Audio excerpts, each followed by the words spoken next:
welcome to my kitchen. Today we are home. We've taken all the kids to school. Now, for those of you who don't know, my daughter Molly is in an early college program. We have to drive her to school every morning. Lately she's been driving us to school because she has to log a certain number of hours on the road so she can get her driver's license. But anyway, she is surprisingly a very good driver. She's doing very well. I'm very proud of her. We both are. And we're home now, and we're going to have some breakfast. It's about 10:30 in the morning. Neither one of us have eaten. We get up at 5:30 in the morning, and we get our day going fast. We empty the dishwasher, we make the coffee, we get the kids up and going, we make lunches, we feed the dogs and the turtles and the fish and everything else that we, reside with. We're just here to take care of them. But it's time for us to take care of us, and we're going to have some breakfast, and I thought it might be fun.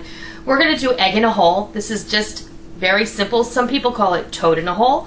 This is something I grew up with. But today we're going to kick it up a notch, and we're going to do egg in a hole deluxe. And this is how we're going to start. I have a couple of slices of sourdough rye. This is a light rye.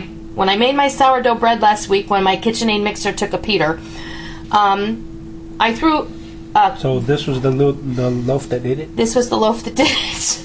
I threw 1 cup of rye flour in with my all-purpose flour that day for my sourdough. It didn't affect the weight of the dough at all, but in any case, we have to use this. The rest of this loaf is going to end up being breadcrumbs. But use what you got. Yeah, use what you got. You got white bread? It doesn't matter. This is very simple.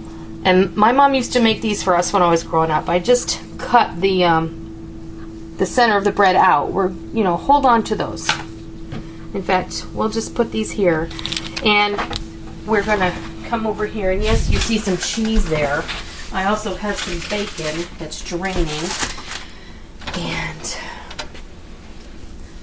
I have melted a tablespoon of butter and a tablespoon of bacon grease in my pan.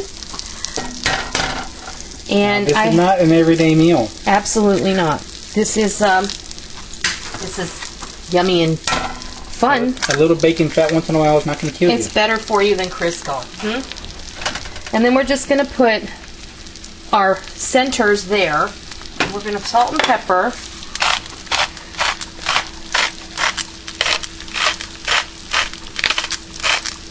And my mom used to butter the bread on both sides and then put it in the pan. I find it a little more effective to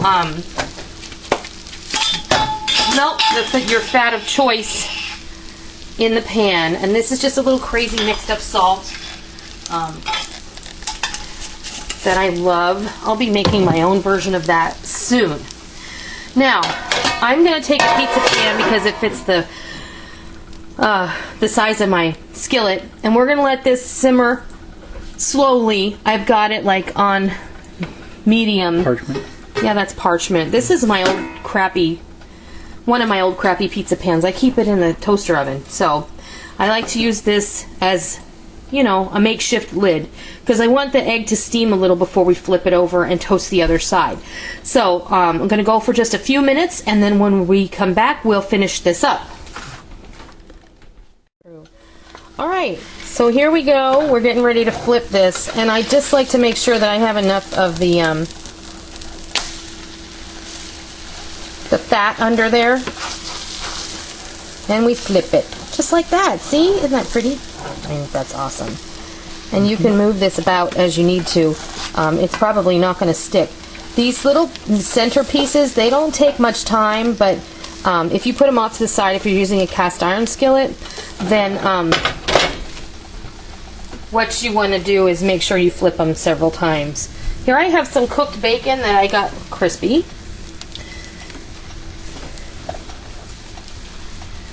And this is just personal taste. If you don't like bacon, you can always put a sausage patty, or you can put a couple of thin slices of ham, or you can leave it off altogether. You better tell them again. This is a sometimes food, Johnny and Janie. A sometimes food.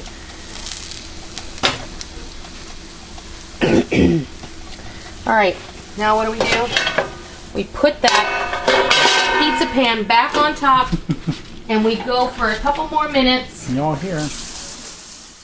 We're ready. Breakfast is served. Let's get one of these on a plate. And it's central right there. You can serve this with whatever you want.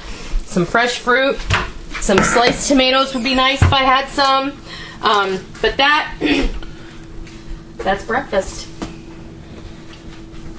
I'm going to cut this in half so you can see what it looks like.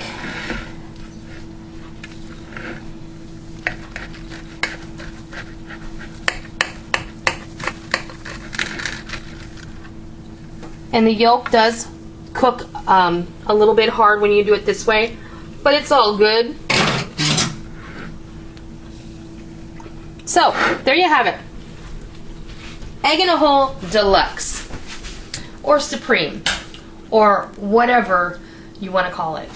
It's a happy memory from when I was a kid, and maybe it is for you too, but let's kick it up a notch and make it a little more grown up and make it a full meal. I mean, it wasn't bad with just an egg and some bread, but now it's really awesome with a little extra added protein, and how can it be bad with bacon and cheese on it, right? So I hope that you try this, and I hope that you love it. And I thank you very much for joining me in my kitchen this morning. Now go make some breakfast. Till next time, happy eating!